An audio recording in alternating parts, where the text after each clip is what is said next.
siguro anong unang may idea na kayo kung anong gagawin natin ngayon. At syempre, magbe-bake tayo. Ngayon, gusto ko lang sana is-share sa inyo na easy way at tipid na ingredients na makakapag-bake na tayo.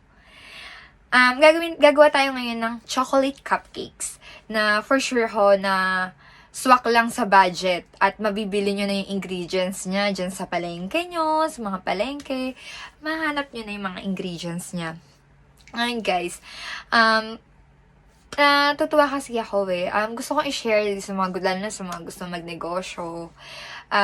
Kasi kami ng ate ko is, yun yung i-share ko lang sa inyo na may small business kami ng ate ko. Nagpapa-order kami ng mga bin-bake, any na food na pwede naming binibenta namin. Especially yung ate ko kasi is, may work siya yung nasa labas, then ako is work from home, yes. Ako yung tagaluto, at siya naman yung taga-benta, diba?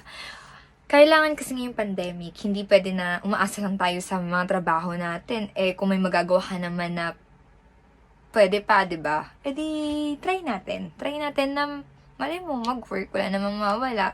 Kaysa naman labas lang ng labas, gastos lang ng gastos. At least, ngayon, meron naman tayong kahit konting racket, diba? Na pangkain lang, diba? Yes, i-share ko lang yan sa inyo, guys. At sana makatulong ako. At sana pwede nyo siyang gawing negosyo, guys. Yes.